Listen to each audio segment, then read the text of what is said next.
Hi ಸ್ನೇಹಿತರೆ, ಇವತ್ತಿನ ಒಂದು ಪ್ರಮುಖ ವಿಡಿಯೋ ಏನಪ್ಪಾ ಅಂತಂದ್ರೆ ಪ್ರಚಲಿತ ಘಟನೆಗೆ ಸಂಬಂಧಿಸಿದಂತ ಮಾಹಿತಿ ಇರುತ್ತೆ ನೋಡ್ರಿ. ಇದರಲ್ಲಿ ಪ್ರಮುಖ ಪ್ರಶಸ್ತಿಗಳು ಮತ್ತು ಅವರಿಗೆ ಗೌರವಗಳ ಬಗ್ಗೆ ಸಂಬಂಧಪಟ್ಟಂತೆ ಮಾಹಿತಿ ಇರ್ತದೆ. ಇಲ್ಲಿ ವಿಶೇಷಣೆ ಮತ್ತು ಸಮಗ್ರ ಒಂದು ಸ್ಟ್ರಾಟಜಿಕ್ನೊಂದಿಗೆ ಈ ಒಂದು ಮಾಹಿತಿ ಇರುತ್ತೆ ನೋಡ್ರಿ. ಮೊದಲನೇದಾಗಿ ಜ್ಞಾನಪೀಠ ಪ್ರಶಸ್ತಿ ಬಗ್ಗೆ ಕೇಳಿದ್ದಾರೆ ಇಲ್ಲಿ ನೋಡ್ರಿ. ಪ್ರಶ್ನೆ ಯಾವ ರೀತಿಯಾಗಿ ಬರ್ಬೋದು ಅಂದ್ರೆ ಈ ರೀತಿಯಾಗಿ ಕೇಳಂತ ನೋಡ್ರಿ. 2026 ಸಾಲಿನ ಒಂದು 60ನೇ ಜ್ಞಾನಪೀಠ ಪ್ರಶಸ್ತಿಗೆ ಆಯ್ಕೆ ಆದವರು ಯಾರು ಅಂತ ಇಲ್ಲಿ ಪ್ರಶ್ನೆ ಕೊಟ್ಟಾರೆ. ಇಲ್ಲಿ ಈ ರೀತಿಯಾದಂತ ಪ್ರಶ್ನೆ ಕೇಳ್ತಾರ. ಅಂದ್ರೆ ಹೋದ ಒಂದು ಪರೀಕ್ಷೆಯಲ್ಲಿ ಕೂಡ ಇದೇ ರೀತಿಯಾದಂತ ಒಂದು ಪ್ರಶ್ನೆ ಬಂದಿತ್ತು ನೋಡಿ. ಅದೇ ರೀತಿಯಾದಂತ ಪ್ರಶ್ನೆಗಳು ಕೂಡ ಕೇಳ್ತಾರ. ಇದೇ ಏನಪ್ಪಾ ಅಂತಂದ್ರೆ ಹೇಳಿಕೆ ರೂಪದ ಪ್ರಶ್ನೆ ಆಗಿರ್ತದ. ಓಕೆ, ಜ್ಞಾನಪೀಠ ಪ್ರಶಸ್ತಿ ಪಡೆದುಕೊಂಡವರು ಯಾರು, ಅವರ ಒಂದು ಆಪ್ಷನ್ ಹೇಳಿಕೆ 1, ಹೇಳಿಕೆ 2 ಈ ರೀತಿಯಾದಂತ ಪ್ರಶ್ನೆ ಕೇಳ್ತಿರ್ತಾರ. ನೀವು ಎಲ್ಲ ಒಂದು ಜ್ಞಾನಪೀಠ ಪ್ರಶಸ್ತಿ ಸಂಬಂಧಿಸಿದಂತೆ ಮಾಹಿತಿ ತಿಳ್ಕೊಂಡಿರ್ಬೇಕು ನೋಡ್ರಿ. ಇಲ್ಲಿ 60ನೇ ಜ್ಞಾನಪೀಠ ಪ್ರಶಸ್ತಿ ಪಡೆದುಕೊಂಡ ವ್ಯಕ್ತಿ ಯಾರು ಅಂತ ಕೇಳಿದ್ದಾರೆ. ಇದಕ್ಕೆ ಸರಿಯಾದ ಉತ್ತರ ಯಾವ್ದಪ್ಪ ಅಂತಂದ್ರೆ ಆಪ್ಷನ್ಸ್ ಬಿ, ಆರ್ ವೈರಮುತ್ತು ಅಂತ ಸರಿಯಾದ ಉತ್ತರ ಇದೆ ನೋಡ್ರಿ.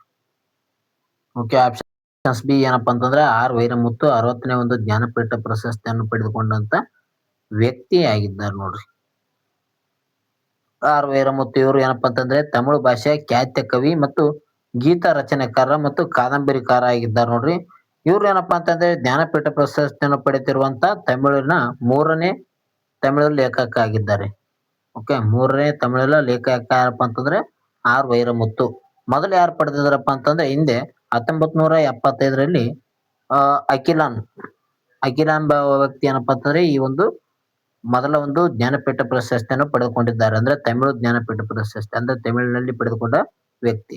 ನಂತರ ಎರಡನೇ ವ್ಯಕ್ತಿ ಯಾರಪ್ಪ ಅಂತಂದ್ರೆ ತಮಿಳಿಗ ಜಯಕಾಂತ್ ಅವರು 2002ರಲ್ಲಿ ಇವರು ಪಡೆದುಕೊಂಡಿರ್ತಾರೆ. 2002ರಲ್ಲಿ ಈ ಒಂದು ಪ್ರಶಸ್ತಿಯನ್ನು ಪಡೆದುಕೊಂಡಿದ್ದಾರೆ ನೋಡ್ರಿ. ಓಕೆ, ಇವರ ಈ ಒಂದು ಆರ್ ವೈರಮುತ್ತು ಅವರ ಒಂದು ಪ್ರಮುಖ ಕೃತಿ ಯಾವ್ದಪ್ಪ ಅಂತಂದ್ರೆ ಕಲ್ಲಿಕಾಟು ಇತಿಹಾಸಂ ಅಂತ ನಾವ್ ಹೇಳ್ತೀವಿ. 2003ರಲ್ಲಿ ಸಾಹಿತ್ಯ ಅಕಾಡೆಮಿ ಪ್ರಶಸ್ತಿಗೆ ವಿಜೇತ ಕೂಡ ಆಗಿದೆ ಕಲ್ಲಿಕಟ್ಟು ಇತಿಹಾಸಂ. ಜ್ಞಾನಪೀಠಕ್ಕೆ ಸಂಬಂಧಿಸಿದಂತ ಒಂದು ಸ್ಟ್ರಾಟಜಿ ಇದೆ ನೋಡಿ. ಈ ಒಂದು 1961ರಲ್ಲಿ ಸಾವು ಶಾಂತಿ ಪ್ರಸಾದ್ ಅವರಿಂದ ಈ ಒಂದು ಜ್ಞಾನಪೀಠ ಪ್ರಶಸ್ತಿ ಸ್ಥಾಪನೆ ಮಾಡಲಾಗುತ್ತದೆ. ಸಾವು ಶಾಂತಿ ಪ್ರಸಾದ್ ಜೈನ್ ಅವರಿಂದ ಸ್ಥಾಪನೆ ಆಗ್ತದ. ಮೊದಲ ವಿಜೇತರು ಯಾರಪ್ಪ ಅಂತಂದ್ರೆ ಜಿ ಶಂಕರ್ ಕುರುಪ್ ಅಂತ ಹೇಳ್ತೀವಿ. ಇವರು 1965ರಲ್ಲಿ ಮಲಯಾಳಂ ಭಾಷೆಗೆ ಈ ಒಂದು ಜ್ಞಾನಪೀಠ ಪ್ರಶಸ್ತಿಯನ್ನು ಪಡೆದಂತ ಮೊದಲ ವ್ಯಕ್ತಿಯಾಗಿದ್ದಾರೆ. ಇದರ ಒಂದು ಬಹುಮಾನ ಏನಪ್ಪಾ ಅಂತಂದ್ರೆ 11 ಲಕ್ಷ ನಗದು ಇರ್ತದ. ವಾಗ್ದೇವಿ ಕಂಚಿನ ಪ್ರತಿಮೆ, ಪ್ರಶಸ್ತಿ ಪತ್ರ ಕೂಡ ಇದರಲ್ಲಿ ನೀಡಲಾಗುತ್ತದೆ. ಪ್ರಮುಖವಾಗಿ 8ನೇ ಅನುಸೂಚಿಯಲ್ಲಿರುವಂತಹ 22 ಭಾಷೆಗಳು ಮತ್ತು ಇಂಗ್ಲಿಷ್ ಭಾಷೆಗೆ ಸಂಬಂಧಿಸಿದಂತೆ ಪ್ರಶಸ್ತಿಯನ್ನು ನೀಡಲಾಗುತ್ತದೆ. 22 ಭಾಷೆಗಳು ಕಂಡು ಬರ್ತವಲ್ಲ 8ನೇ ಒಂದು ಅನುಸೂಚಿಯಲ್ಲಿ, ಆ ಒಂದು ಭಾಷೆಗಳಿಗೆ ಜೊತೆಗೆ ಇಂಗ್ಲಿಷ್ ಭಾಷೆಗೂ ಕೂಡ ಈ ಒಂದು ಪ್ರಶಸ್ತಿಯನ್ನು ನೀಡ್ತಾರೆ ನೋಡ್ರಿ. ನೆಕ್ಸ್ಟ್, ಕ್ರೀಡಾ ಪ್ರಶಸ್ತಿ ಬಗ್ಗೆ ಕೊಟ್ಟಿದ್ದಾರೆ. 2026ರ ಕರ್ನಲ್ ಸಿ.ಕೆ. ನಾಯ್ಡು ಜೀವಮಾನ ಸಾಧನೆ ಪ್ರಶಸ್ತಿಗೆ ಆಯ್ಕೆ ಆದವರು ಯಾರು ಅಂತ ಇಲ್ಲಿ ಕೊಟ್ಟಿದ್ದಾರೆ. ಸಿ.ಕೆ. ನಾಯ್ಡು ಪ್ರಶಸ್ತಿ ಬಗ್ಗೆ ಕೂಡ ಕಳೆದ ಬಾರಿ ಕೂಡ ಕೇಳಿದ್ದಾರೆ ಹಲವಾರು ಎಕ್ಸಾಮ್ ಅಲ್ಲಿ. Okay, CK. ನಾಯ್ಡು ಪ್ರಶಸ್ತಿ ಇದಕ್ಕೆ ಸರಿಯಾದ ಉತ್ತರ ಯಾರಪ್ಪ ಅಂತಂದ್ರೆ ಆಪ್ಷನ್ಸ್ ಸಿ ನೋಡಿ, ರಾಹುಲ್ ದ್ರಾವಿಡ್ ಮತ್ತು ರೋಜರ್ ಬಿನ್ನಿ ಅವರಿಗೆ ಈ ಒಂದು ಸಿ.ಕೆ. ನಾಯ್ಡು ಜೀವಮಾನ ಸಾಧನೆ ಪ್ರಶಸ್ತಿಯನ್ನು ನೀಡಿ ಗೌರವಿಸಲಾಗಿದೆ. ಓಕೆ, ಇದು BCCI ನಮ್ಮನ್ನ ಒಂದು ಅವಾರ್ಡ್ ಆಗಿದೆ ನೋಡಿ. ಈ ಒಂದು ಪ್ರಶಸ್ತಿಯನ್ನು BCCI ವತಿಯಿಂದ ನೀಡಲಾಗ್ತದೆ. ರಾಹುಲ್ ದ್ರಾವಿಡ್ ಅವರು ಈ ಒಂದು ಪ್ರಶಸ್ತಿಯನ್ನು ಪಡೆದುಕೊಂಡಿದ್ದಾರೆ. ಭಾರತ ತಂಡದ ಮಾಜಿ ನಾಯಕ ಆಗಿದ್ದಾರೆ ಇವರು. ಅದೇ ರೀತಿಯಾಗಿ 2024ರ T20 ವಿಶ್ವಕಪ್ ವಿಜೇತ ತಂಡದ ಕೂಡ ಮುಖ್ಯ ತರಬೇತುಗಾರ ಆಗಿದ್ದಾರೆ ಇವರು. ನಂತರ ರೋಜರ್ ಬಿನ್ನಿ ಇವರು ಕೂಡ ಈ ಒಂದು ಪ್ರಶಸ್ತಿಯನ್ನು ಪಡೆದುಕೊಂಡಿದ್ದಾರೆ ನೋಡ್ರಿ. 1983ರ ವಿಶ್ವಕಪ್ ವಿಜೇತ ತಂಡದ ಸದಸ್ಯ ಆಗಿರ್ತಾರ. ಜೊತೆಗೆ BCCIನ 36ನೇ ಅಧ್ಯಕ್ಷರಾಗಿ ಕೂಡ ಇವರು ಕಾರ್ಯನಿರ್ವಹಿಸಿದ್ದಾರೆ ರೋಜರ್ ಬಿನ್ನಿ. ಅದೇ ರೀತಿಯಾಗಿ ಭಾರತ ಕ್ರಿಕೆಟ್ ನಿವಾಸ ಅಂದ್ರೆ ಇತಿಹಾಸ ಬಗ್ಗೆ ಕೊಟ್ಟಿದ್ದಾರೆ ನೋಡ್ರಿ. ಸ್ಟ್ರಾಟಜಿಕಲಿ ಈ ಒಂದು ಭಾರತೀಯ ಕ್ರಿಕೆಟ್ ಇತಿಹಾಸ ಬಗ್ಗೆ ಕೊಟ್ಟಿದ್ದಾರೆ. ಮೊದಲನೇದು ಸಿ.ಕೆ. ನಾಯ್ಡು ಇವರು ಭಾರತದ ಟೆಸ್ಟ್ ಕ್ರಿಕೆಟ್ ತಂಡದ ಮೊದಲ ನಾಯಕ ಆಗಿರ್ತಾರೆ ಸಿ.ಕೆ. ನಾಯ್ಡು. ಅದಕ್ಕಾಗಿ ಅವರ ಒಂದು ಹೆಸರಿನ ಮೇಲೆ ಈ ಒಂದು ಕ್ರಿಕೆಟ್ ಒಂದು ಓಪನ್ ಮಾಡಿದ್ದಾರೆ. ಅದೇ ರೀತಿಯಾಗಿ BCCI ಬಗ್ಗೆ ಕೊಟ್ಟಿದ್ದಾರೆ ನೋಡ್ರಿ. ಇದು 1928ರಲ್ಲಿ ಸ್ಥಾಪನೆ ಆಗಿದೆ. ಇದರ ಕೇಂದ್ರ ಕಚೇರಿ ಎಲ್ಲಿದೆ ಅಂದ್ರೆ ಮುಂಬೈನ ಒಂದು ವಾಂಖೇಡೆ ಸ್ಟೇಡಿಯಂನಲ್ಲಿ ಕಂಡು ಬರ್ತದೆ. ಪ್ರಥಮ ದರ್ಜೆ ಕ್ರಿಕೆಟ್ ಭಾರತದ ಅತ್ಯುನ್ನತ ದೇಶಿ ಕ್ರಿಕೆಟ್ ಟೂರ್ನಿಯ ರಣಜಿ ಟ್ರೋಫಿ ಆಗಿದೆ ನೋಡಿ. ನೆಕ್ಸ್ಟ್, 98ನೇ ಆಸ್ಕರ್ ಪ್ರಶಸ್ತಿ ನೋಡ್ರಿ ಆಸ್ಕರ್ ಪ್ರಶಸ್ತಿ ಬಗ್ಗೆ ಕೊಟ್ಟಿದ್ದಾರೆ ಪ್ರಶ್ನೆ. 98ನೇ ಅಕಾಡೆಮಿ ಅವಾರ್ಡ್ಸ್ ನಲ್ಲಿ ಅತ್ಯುತ್ತಮ ನಟ ಪ್ರಶಸ್ತಿ ಪಡೆದವರು ಯಾರಂತ ಕೊಟ್ಟಿದ್ದಾರೆ. 2026 ಒಂದು 98ನೇ ಅವಾರ್ಡ್ಸ್ ಈ ಒಂದು ಅತ್ಯುತ್ತಮ ನಟ ಯಾರಂತ ಕೊಟ್ಟಿದ್ದಾರೆ ನೋಡ್ರಿ. ಈ ಒಂದು ಪ್ರಶ್ನೆಗೆ ಸರಿಯಾದ ಉತ್ತರ ನೋಡೋದಾದ್ರೆ ಆಪ್ಷನ್ಸ್ ಬಿ ನೋಡಿ, ಮೈಕಲ್ ಬಿ ಜೋರ್ಡಾನ್. ಇವರು 2026ರಲ್ಲಿ ನಡೆದಂತ 96ನೇ ಒಂದು ಅಕಾಡೆಮಿಕ್ ಅವಾರ್ಡ್ಸ್ ಅತ್ಯುತ್ತಮ ನಟ ಪ್ರಶಸ್ತಿಯನ್ನು ಪಡೆದುಕೊಂಡಿದ್ದಾರೆ. ಓಕೆ, ಆಸ್ಕರ್ ಪ್ರಶಸ್ತಿಯಲ್ಲಿ ಅತ್ಯುತ್ತಮ ನಟ ಯಾರಂದ್ರೆ ಮೈಕಲ್ ಬಿ ಜೋರ್ಡಾನ್. ಇವರ ಒಂದು ಚಲನಚಿತ್ರ ಯಾವ್ದಪ್ಪ ಅಂತಂದ್ರೆ ಸೀನರ್ಸ್ ನೋಡ್ರಿ. ಚಲನಚಿತ್ರ ಮೇಲೆ ಕೂಡ ಕೇಳ್ತಾರೆ ಸೀನರ್ಸ್. ಈ ಒಂದು ಚಿತ್ರದ ನಟನೆಗಾಗಿ ಈ ಒಂದು ಪ್ರಶಸ್ತಿ ನೀಡಲಾಗಿದೆ.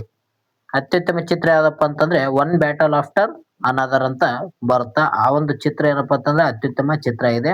ಒಟ್ಟು ಇದೇನಪ್ಪ, ಈ ಒಂದು ಚಿತ್ರ 6 ಪ್ರಶಸ್ತಿಗಳನ್ನು ಪಡೆದುಕೊಂಡಿದೆ. ಈ ಒಂದು ಬ್ಯಾಟಲ್ ಆಫ್ಟರ್ ಅನದರ್ ಎಂಬ ಒಂದು ಚಿತ್ರ ಏನಪ್ಪಾ ಅಂತಂದ್ರೆ 6 ಪ್ರಶಸ್ತಿಗಳನ್ನು ಪಡೆದುಕೊಂಡಿದೆ ನೋಡಿ. ಆತಿಥ್ಯ ಏನಪ್ಪಾ ಅಂತಂದ್ರೆ 98ನೇ ಆಸ್ಕರ್ ಸಮಾರಂಭವನ್ನು ಕೊನಾನ್ ಓ ಬ್ರೇನ್ ಅನ್ನು ನಡೆಸಿಕೊಡುತ್ತಾರೆ. ಸ್ಟ್ರಾಟಜಿಕಲಿ ಆಸ್ಕರ್ ಮತ್ತು ಭಾರತ ಬಗ್ಗೆ ಪ್ರಮುಖವಾದ ಮಾಹಿತಿ ನೋಡಿ. ಮೊದಲ ಆಸ್ಕರ್ ಪ್ರಶಸ್ತಿ 1929ರಲ್ಲಿ ಪ್ರಾರಂಭ ಮಾಡಲಾಗ್ತದ. ಮೊದಲ ಭಾರತೀಯ ವಿಜೇತರು ಯಾರಪ್ಪ ಅಂತಂದ್ರೆ ಭಾನು ಅತ್ತಯ್ಯ ಅಂತ ಬರ್ತಾರ, ಅವರು ಪಡೆದುಕೊಂಡಿದ್ದಾರೆ. ಗಾಂಧಿ ಚಿತ್ರದ ವೇಷಭೂಷಣ ವಿನ್ಯಾಸಕ್ಕಾಗಿ ಇವರು ಪಡೆದುಕೊಳ್ಳುತ್ತಾರೆ. ಭಾನು ಅತ್ತಯ್ಯ ಮೊದಲ ಭಾರತೀಯ ವಿಜೇತ ಆಗಿದ್ದಾರೆ ನೋಡ್ರಿ. ನೆಕ್ಸ್ಟ್ ಜೀವಮಾನ ಸಾಧನೆ ಪ್ರಶಸ್ತಿ ಸತ್ಯಜಿತ್ ರೇ 1992ರಲ್ಲಿ ಪಡೆದುಕೊಂಡಿರ್ತಾರೆ. ಇತ್ತೀಚೆಗೆ ದೊಡ್ಡ ಯಶಸ್ಸು ಯಾವ್ದಪ್ಪ ಅಂತಂದ್ರೆ RR ಒಂದು ಚಿತ್ರದ ನಾಟು ನಾಟು ಆಡಿ ಪಡೆದುಕೊಂಡಿದ್ದಾರೆ. ಅತ್ಯುತ್ತಮ ಮೂಲ ಗೀತೆ ಎಂಬ ಒಂದು ಅವಾರ್ಡ್ ಅನ್ನು ಪಡೆದುಕೊಂಡಿದೆ.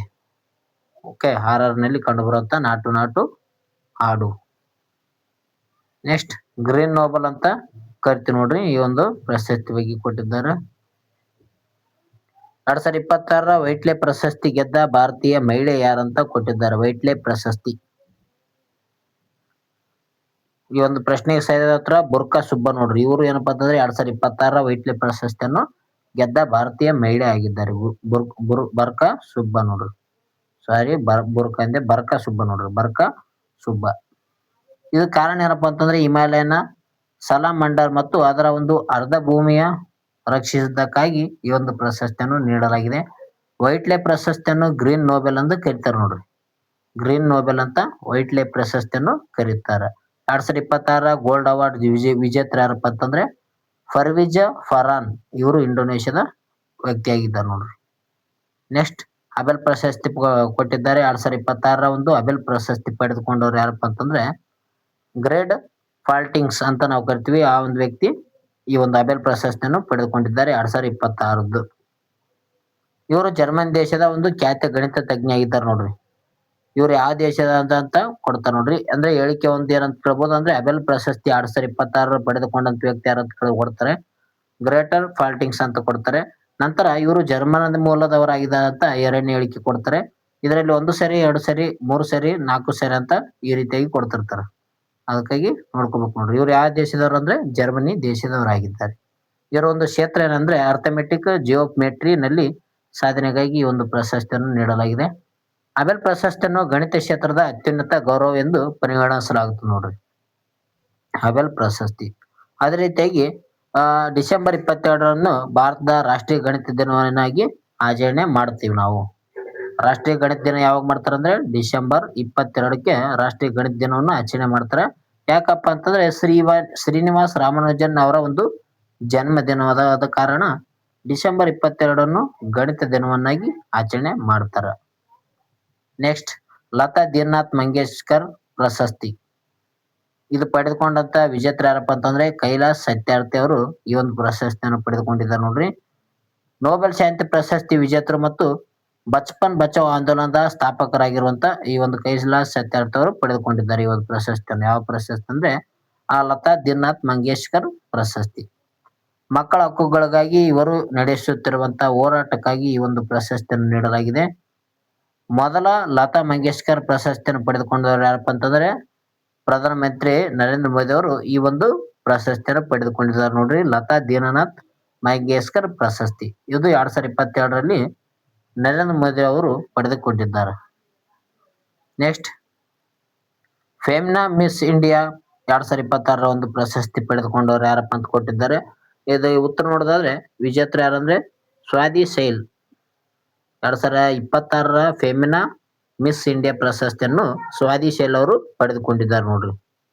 ಇವರು ಗೋವಾ ರಾಜ್ಯವನ್ನು ಪ್ರತಿನಿಧಿಸ ಮಾಡ್ತಾರೆ, ಅಂದ್ರೆ ಕರ್ನಾಟಕದವರು ಆದ್ರೆ ಗೋವಾದಲ್ಲಿ ಇವರು ಜೀವನ ನಡೆಸ್ತಾರೆ. ಅದಕ್ಕಾಗಿ ಗೋವಾದಿಂದ ಇವರು ಪ್ರತಿನಿಧಿಯಾಗಿ ಭಾಗಿಯಾಗಿದ್ದರು. ಇವರು ಮುಂಬರುವಂತ ಮಿಸ್ ವರ್ಲ್ಡ್ ಸ್ಪರ್ಧೆಯಲ್ಲಿ ಕೂಡ ಭಾರತವನ್ನು ಪ್ರತಿನಿಧಿಸಲಿದ್ದಾರೆ. 2ನೇ ಸ್ಥಾನ ಪಡೆದುಕೊಂಡವ್ರ ವ್ಯಕ್ತಿ ಯಾರಪ್ಪ ಅಂತಂದ್ರೆ ರಾಜ ನಂದಿನಿ ಪವಾರ್. ಇವರು ಮಹಾರಾಷ್ಟ್ರ ಒಂದು ರಾಜ್ಯದ ವ್ಯಕ್ತಿ ಆಗಿದ್ದಾರೆ ನೋಡ್ರಿ.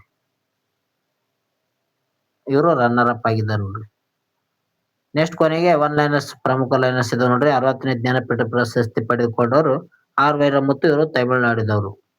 ನಂತರ CK. Naidu life time award Rahul Dravid ಮತ್ತು ರೋಜರ್ ಬಿನ್ನಿಗೆ ನೀಡಲಾಗಿದೆ. ವೈಟ್ಲಿ ಪ್ರಶಸ್ತಿ ಬರ್ಕಾ ಸುಬ್ಬಾ ಅವರಿಗೆ ನೀಡಲಾಗಿದೆ ನೋಡಿ, ಇವರು ಭಾರತ ದೇಶದವರು.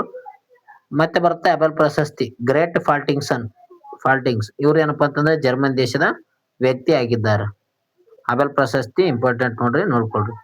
Next miss India 2026 Swati Shail. ಇವರು ಗೋವಾದ ಒಂದು ಮೂಲದವರಾಗಿದ್ದಾರೆ. ಓಕೆ, ಸ್ವಾತಿ ಶೈಲ್ ಅವರು. ಇವೇನಪ್ಪಾ ಅಂತಂದ್ರೆ ಪ್ರಮುಖ ಒಂದು ಪ್ರಚಲಿತ ಘಟನೆಗೆ ಸಂಬಂಧಿಸಿದಂತ ಮಾಹಿತಿ ಆಗಿದ್ದವು. ಈ ಒಂದು ವಿಡಿಯೋ ಇಷ್ಟ ಆಯ್ತು ಅಂದ್ರೆ ಲೈಕ್ ಮಾಡಿ, ಶೇರ್ ಮಾಡಿ, ಸಬ್ಸ್ಕ್ರೈಬ್ ಮಾಡಿ ನಮ್ಮ ಒಂದು ಚಾನಲ್ ಅನ್ನು. ಓಕೆ, ನಿಮ್ಮ ಸ್ನೇಹಿತರು ಕೂಡ ಈ ಒಂದು ವಿಡಿಯೋನ ಶೇರ್ ಮಾಡಿ. ವಿಡಿಯೋ ಇಷ್ಟ ಆಯ್ತಪ್ಪ ಅಂತಂದ್ರೆ ಸೂಪರ್ ಅಂತ ಕಮೆಂಟ್ ಹಾಕಿ. ಇನ್ನು ಇಂಥದೇ ವಿಡಿಯೋನ ಮುಂದಿನ ಒಂದು ದಿನಗಳಲ್ಲಿ ತರೋಣ. ಓಕೆ, ಈ ಒಂದು ವಿಡಿಯೋನ ಇಲ್ಲಿಗೆ ಮುಕ್ತಾಯ ಮಾಡ್ತೇನೆ ಸ್ನೇಹಿತರೆ. ಓಕೆ, ಟೇಕ್ ಕೇರ್, ಬಾಯ್.